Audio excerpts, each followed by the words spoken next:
Hoje nós estamos no terceiro estudo sobre a Bíblia. No primeiro nós vimos que qualquer um pode citá-la. E por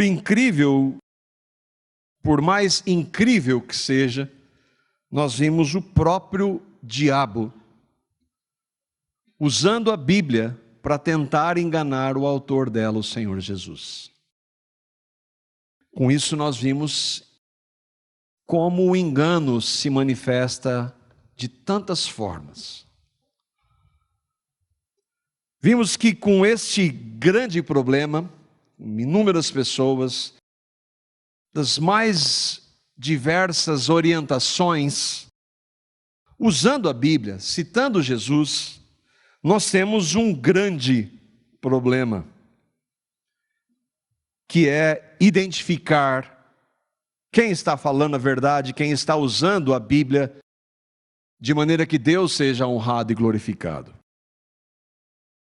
Nós vimos que a palavra nos manda julgar, e vimos que no grego, a língua que foi, o idioma que foi escrito no Novo Testamento, essa palavra significa separar, distinguir, estabelecer a diferença, e em alguns casos ela significa inclusive hesitar, ou seja, todo cuidado com quem você ouve, inclusive nós aqui.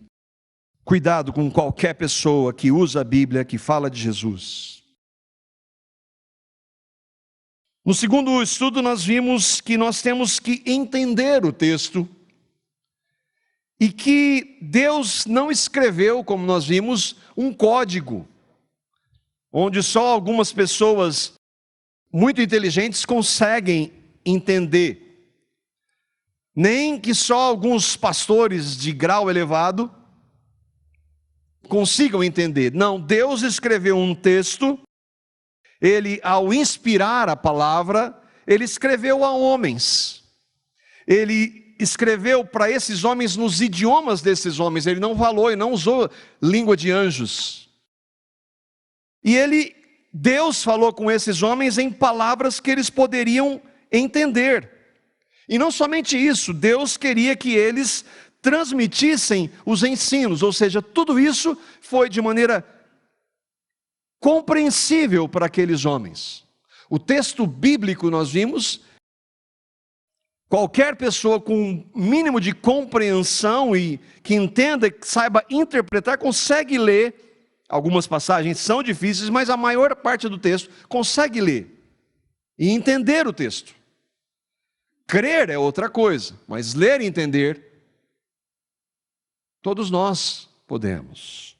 Nós vimos que por causa desses erros, de pessoas mal intencionadas ou ignorantes, bem intencionadas, mas erradas, nós precisamos tomar todo cuidado. E então começamos a ver alguns princípios. Nós vimos inicialmente e nós vamos ver 10 princípios. Eu gostaria de retomar com vocês para nós lembrarmos. Eu disse também que eu citaria alguns líderes religiosos, já o fiz e vou continuar fazendo, para que eu e vocês ouçamos o que esses líderes têm a dizer e comparemos com a palavra. Nós temos que julgar. Fica a seu critério analisar o que aquele homem, aquele líder, seja ele quem for, se o que ele está dizendo está correto, de acordo com a Bíblia, que é a palavra de Deus. Por que isso, Marco? Bom, primeiro porque hoje, com acesso à internet, todos nós recebemos textos, áudios e vídeos de inúmeras pessoas de vários lugares, falando em nome de Deus, em nome de Jesus, e usando a Bíblia. E você precisa ter um mínimo de compreensão para discernir quem é aquela pessoa, de onde ela vem, o que ela crê. Todos nós recebemos várias críticas por crermos em uma compreensão da Escritura. E dizem que até é satânica. Como é que você vai saber? Porque eu estou dizendo? Não, você vai ter que olhar na Escritura e examinar cada detalhe para ver se o que nós estamos dizendo aqui está coerente com a palavra de Deus. E isso deve ser feito com qualquer pessoa. Quais são esses princípios? Eu queria retomá-los aqui. Nós vimos na semana passada que a Bíblia é a palavra de Deus, portanto ela não tem erros e, por consequência, ela é inerrante e infalível. Hoje, pela graça, vamos ver somente a Bíblia é a regra de fé e prática para os verdadeiros cristãos. Não há nenhuma outra fonte, nenhuma outra instituição, nenhum outro homem, nada, nem outro livro, nada, só a Bíblia. Vamos ver que a iluminação do Espírito Santo é imprescindível para nós crermos e entendermos a palavra. Veremos, pela graça de Deus, que Cristo é o centro da Bíblia. Ele está apresentado de Gênesis a Apocalipse. Que vamos, ao estudar a palavra, nós precisamos considerar a história, o contexto e a língua. Há muitos erros cometidos hoje por algumas igrejas evangélicas que não consideram usos e costumes, por exemplo, e que há um contexto histórico e que trouxeram para 2000 anos depois, algo que não se aplica mais. Nós precisamos saber onde isso se aplica, quais textos. Nós devemos entender que nós nunca devemos ir além do que está escrito. E hoje há muitas pessoas trazendo visões que não estão no relato bíblico. E eu e vocês não precisamos, melhor ainda, não temos e não devemos dar crédito. Nós devemos procurar o sentido literal do texto. Quando você lê, se você entender aquele, a não ser que o próprio texto, nós vemos que a palavra tem vários estilos de linguagem, nós vamos ver isso, a não ser que o próprio texto mostre que ele não é literal. Vamos ver que passagens difíceis para serem compreendidas, nada melhor que nós fazemos é pegarmos outras passagens que ajudem a explicá-la. A Bíblia interpreta a Bíblia.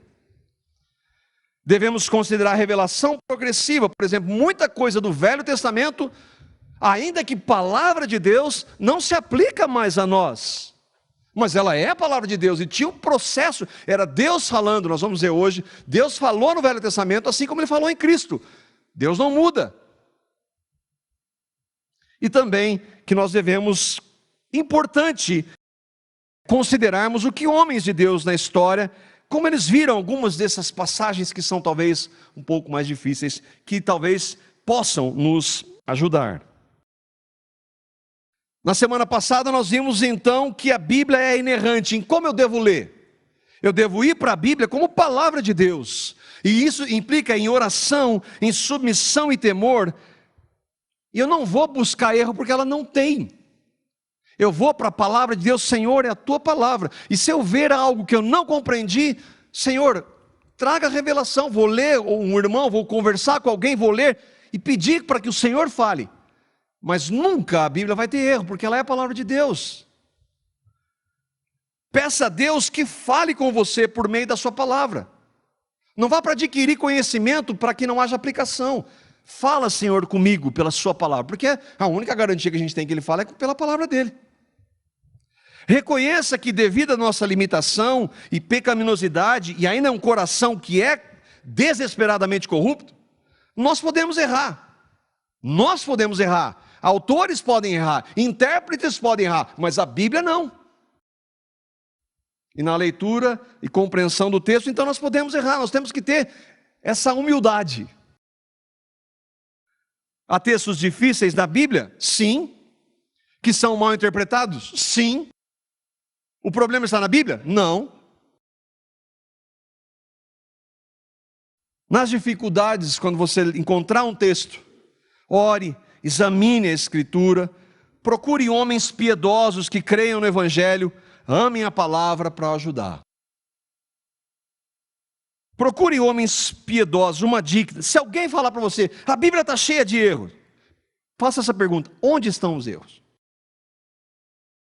E se ele mostrar, pegue o que ele está dizendo, se você não souber, vá ler e ouvir, procurar homens que creiam no Evangelho, que creiam na Bíblia como palavra de Deus. Eu te garanto, com 100% de certeza, você vai ter a resposta para aquele erro, entre aspas. Agora, se você for ler um incrédulo, um apóstata, aí você vai achar muito. Adote essa regra. Onde está o erro?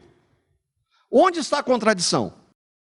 Pegue o texto, leia, creia, leia, irmãos, ore, peça direção ao Senhor, você vai saber que ela não está errada.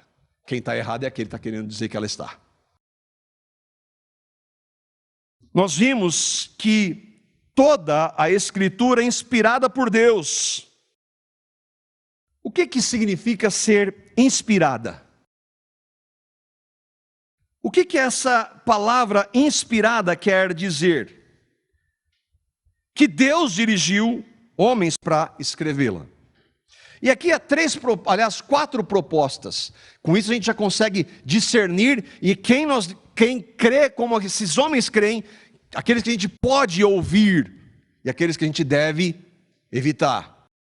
Existe uma delas que eu tratei na semana passada, que ela é chamada, o termo é técnico, neo-ortodoxa. E que alguns autores, como eu citei, por exemplo, que são renomados, como Rudolf Bultmann e Paul Tillich, adotavam essa linha. O que essa compreensão quer dizer? A Bíblia ela não é palavra de Deus, mas palavras falíveis escritas por homens falíveis que Deus pode usar. Ela não é a palavra de Deus, mas Deus pode usar esse livro imperfeito. Existe uma outra que diz que Deus ditou tudo o que está escrito. É a compreensão que todo o texto é ditado. E nós vamos ver isso na Bíblia? Sim, em alguns casos vamos ver. Eu quero ler um texto. Jeremias capítulo 30, versículo 1 e 2, onde Deus literalmente diz para Jeremias: esta é a palavra que veio a Jeremias, da parte do Senhor. Deus falou com Jeremias. Assim diz o Senhor, o Deus de Israel: escreva num livro todas as palavras que eu falei. Isso acontece que Deus disse sim, mas é sempre? Não. Não é sempre assim.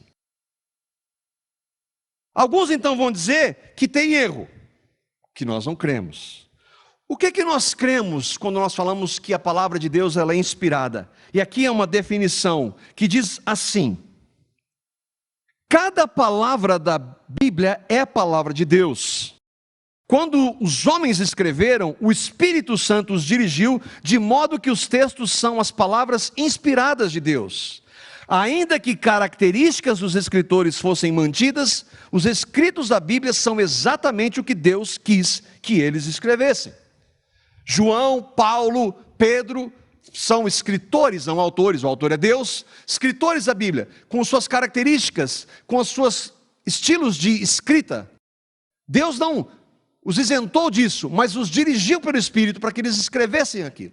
Essa é a compreensão que nós temos. E que às vezes Deus, como vimos para Jeremias, ele fala para Isaías, assim diz o Senhor, Deus está ditando, mas às vezes Deus vai usar inspiração e direção para aqueles homens escreverem com a capacidade que eles tinham, com a escrita, com o conhecimento que eles tinham, mas que não deixa de ser palavra de Deus, porque foi inspirada, ainda que não tenha sido ditada. Com isso, nós vamos então para o segundo princípio. O primeiro é que a Bíblia é a palavra de Deus, inerrante e infalível. O segundo, por que só a Bíblia? Bom, só com isso já está respondido. Porque é o único livro, por assim dizer, na realidade são 66 livros, que se autoproclamam e com toda certeza, palavra de Deus, foram inspirados por Deus. É o único que pode dizer que nós temos certeza, apesar de muita gente estar trazendo mensagem em nome de Deus que não vem dele. Só a Bíblia, e esse é um pilar para nós, só a Bíblia ela é regra de fé e prática para os cristãos verdadeiros. O que é regra de fé? Tudo que nós cremos a respeito dos assuntos, por exemplo, quem é Deus, nós cremos Deus, Pai, Filho e Espírito Santo, como nós somos salvos, quem nós somos, de onde nós viemos. A Bíblia é regra de fé, que mostra que nós cremos, só está fundamentado na Bíblia. E de prática, tudo que nós fazemos deve estar fundamentado na Escritura. Onde vem a estrutura dessa liturgia que temos no culto? Nós trazemos princípios da Escritura. A palavra fala de orar publicamente, de louvores a Deus, de expor a palavra. Nós não inventamos isso. Esses princípios estão na palavra. Então eles são regra de prática. Por que você não sai dando umas piruetas aí? Porque não tem base bíblica. Tem gente fazendo isso. Por que não tem teatro? Porque não tem base bíblica. Tem gente fazendo isso. E nós poderíamos falar de vários exemplos. Ela é regra de fé, o que nós cremos, e de prática, de tudo que nós fazemos. Deve ser assim. A Bíblia, então, ela é a autoridade máxima sobre a igreja de Cristo. A Bíblia não está debaixo da igreja, ela está acima. E nós vamos ver que isso é muito importante. Por quê? Porque entre a minha religião, entre a comunidade cristã de Londrina, entre o que eu e o Flávio, que pregamos aqui, ou é um irmão nas casas que prega, e a Bíblia, vocês e nós temos que ficar com a Bíblia. Se houver contradição, fique com a Bíblia, sem medo. Ainda que eu grite bem alto aqui para você crer de maneira diferente. A Bíblia é a nossa regra. É a nossa única regra. Daí a importância de nós meditarmos nela regularmente. Se nós não temos contato com a Bíblia, como é que você vai julgar o ensino? Você não vai, você vai falar amém. Mas por que só a Bíblia? Há muitas razões. Nós vimos, 2 Timóteo 3,16, toda a Escritura é inspirada por Deus. Se é inspirada por Deus, Deus não erra, ela é base segura. Nós vimos que foram homens santos que escreveram guiados pelo Espírito, daí então a maneira como nós cremos. Nós vimos que a Bíblia, no Salmo 119, 101, diz que a Bíblia é o meio pelo qual nós desviamos os nossos pés de todo o caminho mal. Para você saber o que é certo e errado, como é que eu sei? Vá para a palavra. Nós vimos que a palavra de Deus, e o próprio Jesus disse, a tua palavra é a verdade. Então o Jesus verdadeiro é o Jesus descrito na palavra de Deus, que é a verdade. Porque tem gente falando de Jesuses estranhos à Bíblia. Qual você vai aceitar? O da Bíblia. E um texto que fala muito com o meu coração. A gente, se fosse pegar tantos textos, só o Salmo 119, nós faríamos vários dias estudando da riqueza da palavra de Deus nele. Mas o texto de Hebreus, capítulo 1, versículos 1 e 2, diz assim. Hebreus, capítulo 1, versos 1 e 2. Nós estamos respondendo por que só a Bíblia. E o texto diz: havendo Deus outrora falado, muitas vezes e de muitas maneiras, aos pais pelos profetas, nesses últimos dias nos falou pelo Filho, a quem constituiu o herdeiro de todas as coisas, pelo qual também fez o universo. Mas como Deus falou? Alguém aqui ouviu literalmente a voz de Deus? Não. Como Deus falou aos pais pelos profetas? Está aqui. Deus falou, está aqui. E Jesus, alguém aqui ouviu? Já tem gente que diz que, inclusive tem um profeta que disse que Jesus ia se manifestar fisicamente nas cruzadas dele. Tem base isso? Não. Jesus vem mais uma vez só. E quando ele vier, não vai ser tão bom para falso profeta. Como é que eu sei isso? Na Bíblia. Tendo Deus outrora falado, o autor dos Hebreus está falando pouco depois da vinda de Jesus. Mas nós estamos falando 2000 anos depois. Deus falou. Deus falou. Então, se Deus falou, a Bíblia é a palavra de Deus. Falou pelos profetas. Moisés, Daniel, Jeremias, Isaías, Deus falou. Os escritores do Velho Testamento. Ele nos falou nesses últimos dias. Quando é que começaram os últimos dias? Desde a primeira vinda de Cristo até a segunda. Como Deus falou? Pelo Filho. Como é que nós sabemos que o Filho falou ou fez algo? Pelo relato dos evangelhos. Só dos evangelhos? Não, das cartas. Que falam de quem? Do Filho. Há diferença entre velho e novo? Não. Mesma palavra, mesmo Deus. Ele falou pelos profetas, mas nos falou pelo Filho. Ou alguém aqui recebe a presença de Jesus para falar o que tem que fazer? Como é que você vai saber? E se alguém falar de Jesus, como é que você vai saber se é verdade ou não? Pela palavra. Que ele disse, a tua palavra é a verdade, santifica-os pela tua palavra. Tudo que Jesus disse e fez foi escrito por Mateus, Marcos, Lucas, João. O início da igreja, Atos, Romanos, que Paulo escreve, todas as cartas que Paulo escreve, Pedro, João, que Judas. Tudo fala de Cristo. Então é palavra de Deus. Deus muda? Não. Ele falou pelos profetas e hoje nos falou pelo Filho. Ele falou uma coisa no Velho Testamento, ele falava uma coisa e no Filho ele fala outra? Não. No Filho ele fala de maneira clara o que ele falou no Velho. Ele não muda, Deus não muda.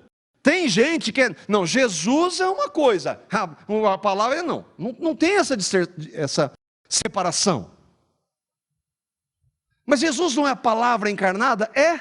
Mas como você conhece a palavra encarnada? Pela palavra escrita. Não dá para diferenciar um outro, ainda que haja pessoas querendo fazer isso hoje. Isso responde? Mais alguma coisa? Mas por que só a Bíblia? Porque homens como nós e organizações como a nossa erram. Erram. Mas a Bíblia não. Você é responsável em examinar e entender os textos. Você tem que dizer, ver na sua Bíblia, se o que eu estou dizendo é verdade. Porque eu erro, mas a Bíblia não. Organizações erram, religiões erram, mas a Bíblia não. Outra coisa, ninguém pode interpretar o texto por você. Irmãos podem nos ajudar, mas é você responsável. Você é o responsável. Não é porque uma instituição ou um famoso pregador disse que aquele texto significa aquilo que você vai dizer amém. Não. Você tem que ver na palavra. É claro que para isso nós vamos passar por esse tempo, por esse ponto que é a iluminação do Espírito Santo de Deus. Ninguém consegue sem a direção do Espírito. Porque se não for só a palavra, quem passa a ser a autoridade? Se você chegasse aqui e nós disséssemos, esse texto é assim. Mas eu estou vendo, não, mas é assim. Quem passou a ser a autoridade? Nós, não a Bíblia. A Bíblia é a autoridade. Se um intérprete ou organização disserem que eles são os detentores da interpretação da Bíblia, não aceite. Por quê? Porque sempre houve, em toda a história, aqueles que diziam crer na Bíblia como palavra de Deus, em algum momento, saíram. Sempre houve, desde o início da igreja, continua até hoje. No final, quem fica? A palavra de Deus. No final, onde eu e vocês vamos colocar a nossa segurança? Na palavra de Deus. Senão nós vamos cair. Este fundamento para a verdadeira igreja, ele é inegociável. Algo que hoje, no papel, e eu vou explicar isso no papel, deveria nos diferenciar do catolicismo romano. Por quê? O catolicismo romano, o que eles creem em relação à Bíblia e a quem é a autoridade? O catecismo da Igreja Católica Romana diz assim: a tradição sagrada e a Sagrada Escritura estão intimamente unidas e compenetradas entre si. Com efeito, derivando ambas da mesma fonte divina, fazem como que uma só coisa e tendem ao mesmo fim. O que o texto está dizendo? Que a Bíblia é palavra de Deus, sim. O que ela estabelece é de Deus, sim. Mas a Igreja Católica Romana também. Então a tradição católico-romana está no mesmo nível da Bíblia. Eu disse que isso no papel, a gente vai ver que na prática não é assim. Como é que eles definem isso? O magistério da igreja, que é a liderança, toda a liderança da Igreja Católica Romana, faz pleno uso da autoridade que recebeu de Cristo. A Igreja Católica Romana defende que recebeu uma autoridade de Cristo. Então, quando ela define dogmas, são definidos por Deus por meio da Igreja Católica Romana. Isso quando propõe de um modo que obriga o povo cristão a uma adesão irrevogável da fé. Verdades contidas na revelação divina, ou quando propõe de modo definitivo verdades que tenham com elas um nexo necessário. O que eles estão querendo dizer com isso? O que ela define como dogma é a autoridade que o cristão deve se submeter. Em que nível? No mesmo nível da Bíblia. A liderança, então, do catolicismo romano diz que essa autoridade, quando eles estabelecem dogmas, ela vem da autoridade que ela recebeu de Cristo. Como essa autoridade vem? Como nós temos como verificar essa autoridade? E aqui o Concílio Vaticano I de 1870, que é um concílio que define regras para o catolicismo e que são tão importantes quanto a Bíblia, diz assim, na pessoa do Papa Pio IX: o Romano Pontífice, que é o Papa, quando fala ex cátedra, no sentido de que ele estabelece lei porque ele é descendente de Pedro, possui, pela assistência divina que lhe foi prometida no bem-aventurado Pedro, o Papa Pedro foi Papa, segundo eles, então o pontífice hoje segue a linha do Papa. Quando ele diz ex cátedra, ele estabelece um dogma, quer dizer que aquela infalibilidade do qual o divino Redentor quis que gozasse a sua igreja, na definição da doutrina de fé e costumes, ou seja, quando ele estabelece uma lei, um dogma, aquilo é tão palavra de Deus quanto a Escritura. Por que é no papel? Na prática não funciona. No papel para você entender a Bíblia, você precisa do catolicismo romano, que é quem interpreta para nós. Por que na prática isso não funciona? Porque se o Papa definir um dogma contrário à Bíblia, esse dogma passa a ter autoridade, ou seja, passa a ter mais autoridade que a Bíblia. Isso já aconteceu na história? Inúmeras vezes. Falando só de Maria, por exemplo. Que Maria nasceu sem pecado, que Maria foi assunta ao céu, que Maria é mediadora. Tudo isso são dogmas católico-romanos, que devem ser obedecidos pela Igreja Católica Romana. Onde está isso na Bíblia? Não está. Portanto, ela se sobrepôs à Bíblia. Eles dizem isso, que a Bíblia está debaixo da autoridade da igreja. Mas nós não cremos assim.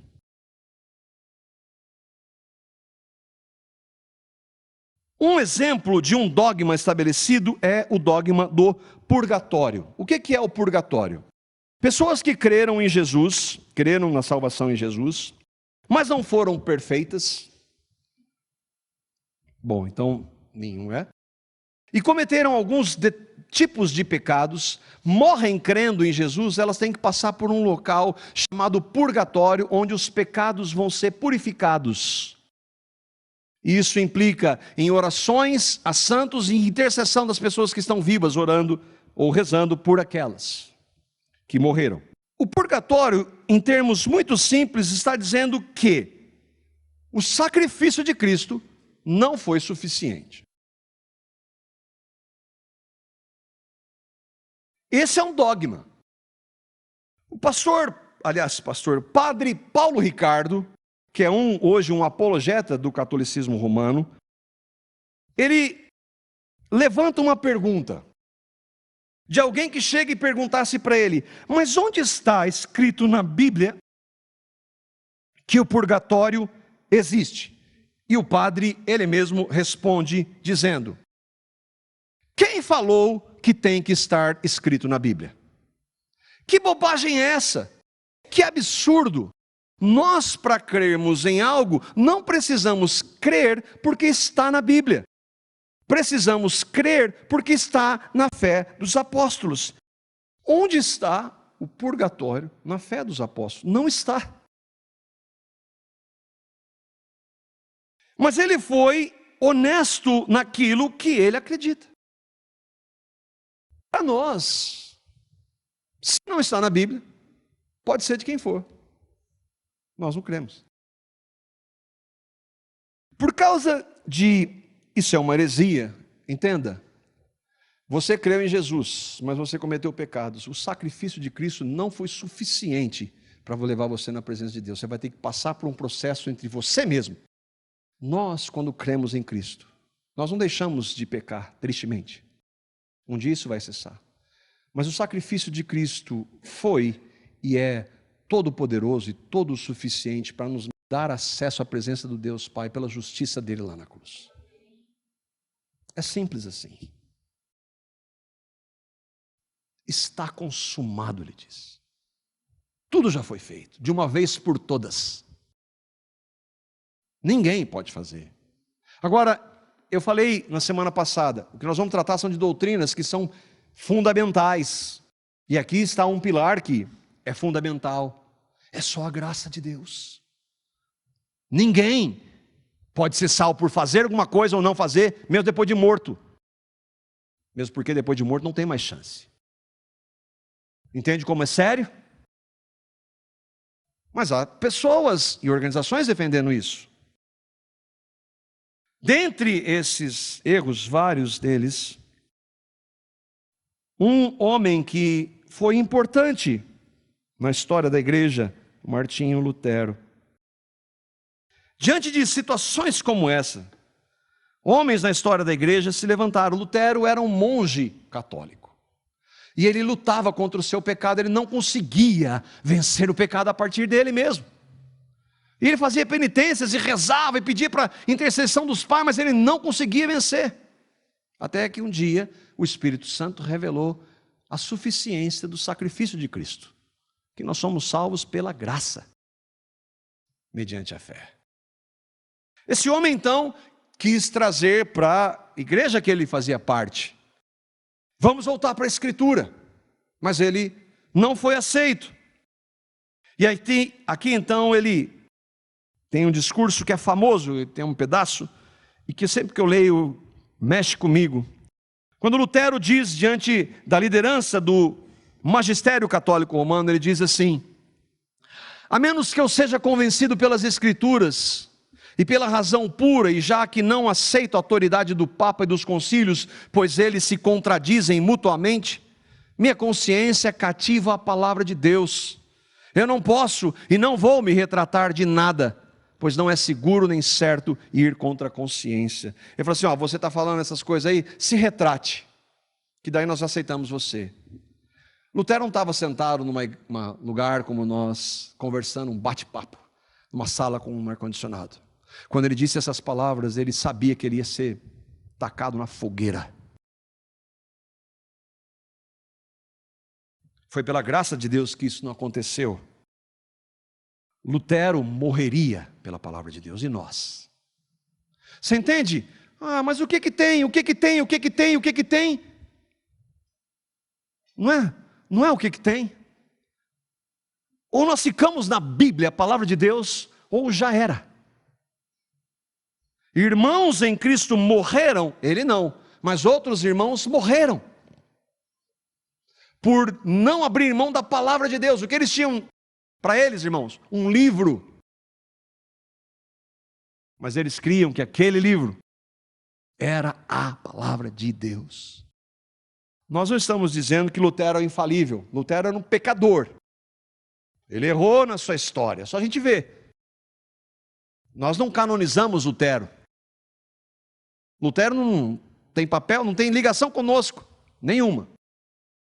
Mas o que ele cria em relação à palavra é a verdade. Inegociável verdade.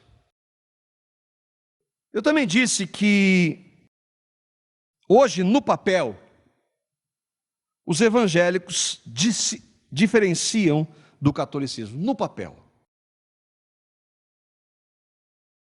Na reforma, a chamada reforma protestante, foi por quê? Porque homens como Lutero protestaram contra o que estava acontecendo, daí então protestantes. Nós não usamos mais essa expressão, hoje nós somos evangélicos. E os evangélicos são descendentes dos protestantes. Mas aquele fundamento, só a Escritura, se perdeu. Há um bom tempo. A Bíblia não é mais a única regra de fé e de prática.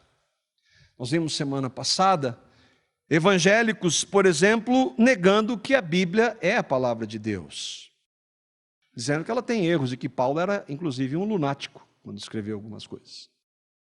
Nós vemos que hoje há evangélicos que não negam a Escritura no papel, mas as suas práticas não condizem com a Escritura. E onde acontece isso? Em todo lugar. Eu vou citar 3 exemplos. Primeiro é uma igreja que tem um nome, que é a Igreja Universal do Reino de Deus. O que ela professa em seu site oficial, diz lá para qualquer um ver. Em que nós cremos? Cremos que a Bíblia foi escrita por homens divinamente inspirados, como mostra 2 Timóteo 3, 16 e 17. Isso é o que está no papel, ou melhor, no site. Mas a Igreja Universal do Reino de Deus tem o Papa, chama Edir Macedo. E em seu blog, escrevendo um artigo com o título Jesus fala sobre o aborto, o bispo Macedo diz assim: eu sempre digo que sou a favor do aborto, em determinadas circunstâncias. Diversas manifestações condenam a legalização do aborto em nome da defesa da vida, mas parecem ignorar ou não dar o mesmo valor à vida de crianças que nasceram indesejadas ou em famílias sem a menor condição de criá-las. Daí então a razão do aborto. Família pobre, aborta. Está lá para todo mundo ver. Entende que eu ia falar de fundamentos. O que é o aborto à luz da palavra de Deus? Assassinato.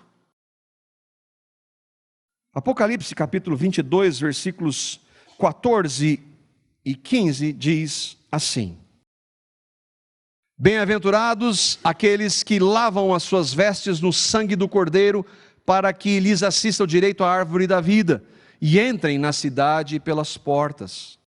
No entanto, fora estão os cães, os bruxos e ocultistas, os que cometem imoralidades sexuais, os assassinos, os idólatras e todos os que amam e praticam a mentira. Pessoas que matam, não crendo em Cristo e se arrependendo, são condenadas. Como alguém pode apoiar publicamente e com razões que são misericórdia para quem crê num Deus que é soberano? Como é que pode apoiar uma coisa dessa? E eu estou citando um só. Um assassino que não crê em Cristo se arrependendo dos seus pecados, ficará de fora. É o que a Bíblia diz. O que é ter as vestes lavadas no sangue do Cordeiro e ter acesso à árvore da vida? E aqui entra o Evangelho. João está falando com outras palavras, que aqueles que creram no Evangelho, ainda que tenham sido assassinos, que tenham cometido imoralidade sexual, que tenham sido idólatras, que amaram e praticaram a mentira, quando ouviram no Evangelho que Deus amou pecadores como eles, e que deu o seu Filho sem pecado, para cumprir toda a lei, e na cruz morrer por eles, e não somente morrer por eles, mas fazê-los morrer, e deu a eles uma nova vida. Pessoas que eram pecadoras como estas, muito pecadoras como essas, como eu e como vocês, quando ouviram o Evangelho, desse amor, desse Cordeiro que no seu sangue purifica pecados de pecadores como nós, e creram pela iluminação do Espírito, se arrependendo dos seus pecados e crendo no que Cristo fez, tiveram suas vestes lavadas no sangue do Cordeiro. Mostraram que os seus nomes foram escritos no livro da vida antes da fundação do mundo. Você crê nisso? Esse é o ponto. Houve um momento na sua vida que você teve essa compreensão, revelação do Espírito Santo de que a cruz de Cristo, a morte de Cristo, foi feita por você. Você se arrependeu e recebeu a Cristo. Se você recebeu, você vai estar lá. Suas vestes lavadas no sangue do Cordeiro. E nós vamos ter acesso à árvore da vida. Um segundo líder, um segundo exemplo, esse homem chama Morris Cerullo. É um profeta muito conhecido. Em seu site ele diz assim: acreditamos que a Bíblia seja a inspirada e única palavra infalível e autoritativa de Deus. Fechamos. Em 2015, no programa Vitória em Cristo do pastor Silas Malafaia, ele traz uma revelação que eu não consigo ver na Bíblia. E ele diz assim: há uma unção incrível. Há milhares de pessoas recebendo milagres agora mesmo. Eu quero que elas peguem o telefone agora. Não dê ouvido aos críticos. Eu vou pedir que você semeie R$500 de oferta nessa unção. Muitos de vocês elevarão o nível de sua fé para 1.000, 5.000 e 10.000 reais. Isso me faz tremer. Ele diz: assim diz o Senhor. Eu não consigo entender como é que alguém pode ter coragem de fazer uma coisa dessa. Assim diz o Senhor: ouça-me na presença do Todo-Poderoso. A bênção vai correr atrás de você. Isso é o que a unção financeira faz. Ele diz que crê na Bíblia. Onde está isso na Bíblia? Essa é uma nova revelação de tantas evangélicas que são exatamente iguais a dogmas católicos romanos. Não tem base bíblica. Mas os evangélicos. E mais um. É uma dupla aqui daí. Esses são Benny Hinn e Myles Munroe. Em uma conversa entre os dois líderes, o Myles Munroe disse isso: Deus não pode fazer nada na terra sem que haja um ser humano dando permissão a ele. Irmãos, eu estou pegando um pedaço. Isso faz parte de uma teologia dita confissão positiva, assim como a teologia da prosperidade. Como alguém que conhece a Bíblia, e esses homens conhecem a Bíblia, pode dizer algo assim: como é que pode? E não tremer. Você entende como é sério? Irmãos, eu poderia mesmo ficar uma semana aqui citando gente. Não pouca coisa, isso não é pouca coisa. Isso não é uma diferencinha doutrinária de pequeno valor. A igreja evangélica, em sua origem, rompeu com a tradição romana. Mas hoje, mesmo dizendo que crê só na Bíblia, está infestada de erros. Com base no quê? Com base na Bíblia. Confissão positiva, teologia da prosperidade, revelações, visões, profecias, que não têm nenhuma base bíblica e que infestam a igreja evangélica.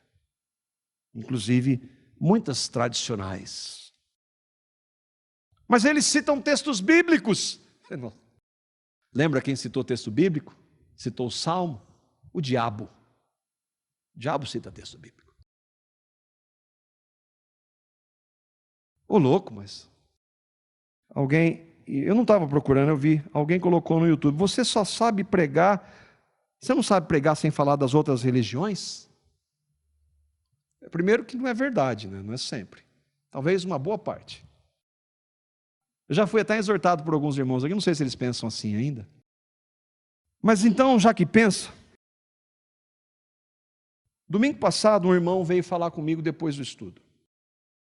E eu citei Pedro falando daqueles que distorcem as Escrituras.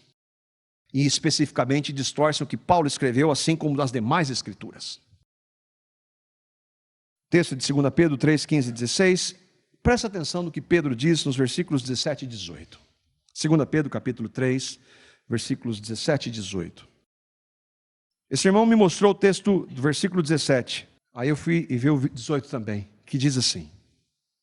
Depois de Pedro exortar os irmãos, falar, irmãos, cuidado com aqueles que pegam e distorcem o que Paulo escreveu, tem coisa difícil, mas que os instáveis distorcem para a sua própria perdição, e eles fazem isso com o texto de Paulo e com os demais e outros textos das Escrituras.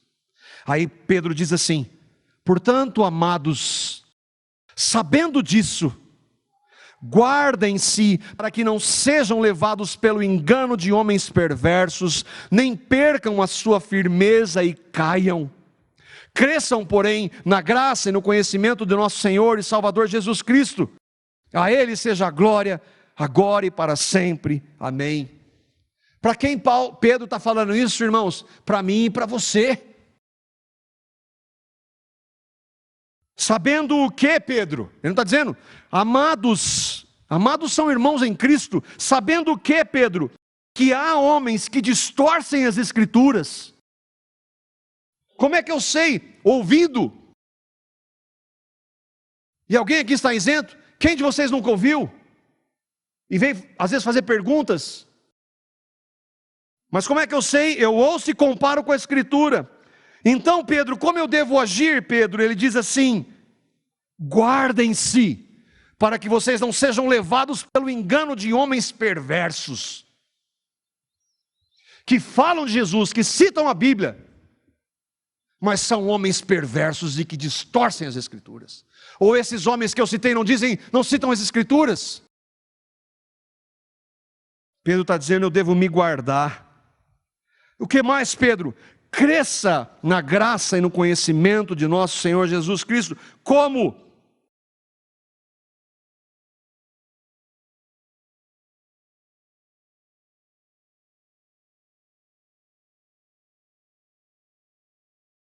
Aí eu lembro desses textos. Paulo aos Gálatas. Paulo, capítulo 4 de Gálatas, versículo 16, Paulo faz essa pergunta. Porventura, eu tornei-me inimigo de vocês por lhes dizer a verdade? Não fala isso não, ofende. As pessoas não querem ouvir. Mas há aqueles eleitos dentre o Senhor que estão no engano e que precisam ouvir a verdade. Um irmão mandou essa semana, eu mandei nos grupos, John Huss, prefiro ofendê-los com a verdade do que matá-los com a mentira. Sabe o que aconteceu com John Huss? Foi queimado na fogueira.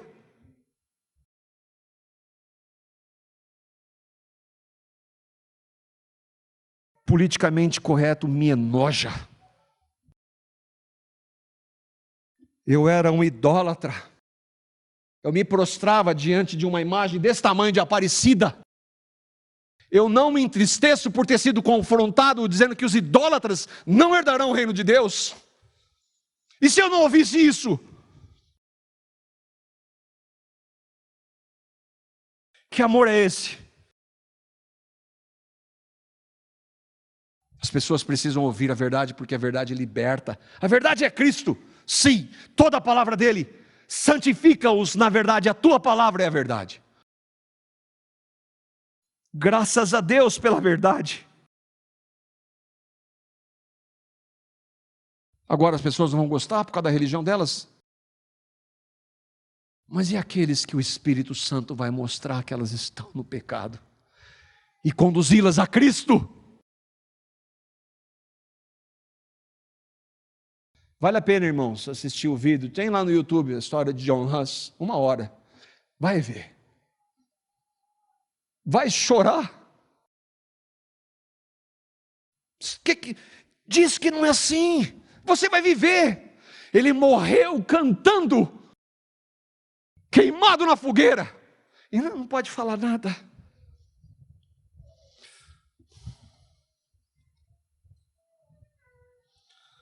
Que o Senhor faça de nós homens e mulheres que amam a sua palavra, para a glória dele, irmãos. O que nós podemos aplicar, irmãos? O que é somente a Bíblia na prática? Qualquer ensino que você ouvir sobre Deus, criação, Jesus, o Espírito Santo, a igreja, revelação, dons, profecia, salvação e coisas espirituais, se não tiver base na Bíblia, não aceite. Qualquer ensino sobre os pontos acima deve estar descrito de forma clara, porque o engano ele distorce. Qualquer líder ou organização, a começar por essa, que acrescentar ou retirar qualquer coisa a respeito dos pontos acima, retirar da Escritura, deve ser rejeitado. Que o Senhor nos capacite a isso, irmãos, para a glória dEle. Que Ele nos santifique na verdade, que é a palavra dEle.